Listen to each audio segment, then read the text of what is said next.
solar panel, gawa tayo ng free energy consumption. Pasirang electric fan, gawin natin free. Ito natin gawin, pahabain natin yung kanyang connection para malayo ang marating.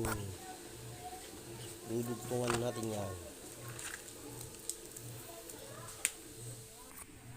So, para mas maganda yung pagbabalot natin, gamitan na natin na to. Very good.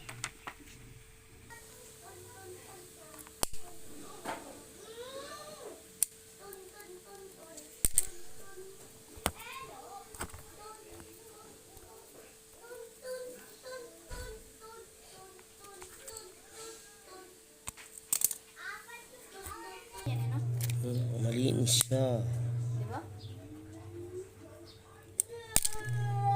Ganyan, ganda. Malinis. So, sa dulo niya, nag-install ako nito. So, since wala siyang battery, sigurado yan. Pagka walang kuryente, walang init, hindi diniikot to. Kasi, pang mainit lang talaga siya na setup.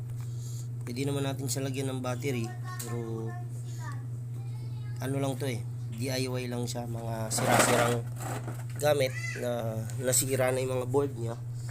So kailangan natin siyang i-improvise na lang. So ayan, setup natin. So testingin na natin siya. Siyempre unang-unang requirements natin, dapat mainit. Sobrang init panahon. So yan, kahit paano may free electric fan tayo. Nagsisirculate ang hangin. So, malakas na din, hindi na masama. Free energy yan, walang daya yan.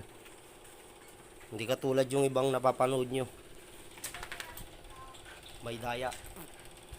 Ito walang daya, legit.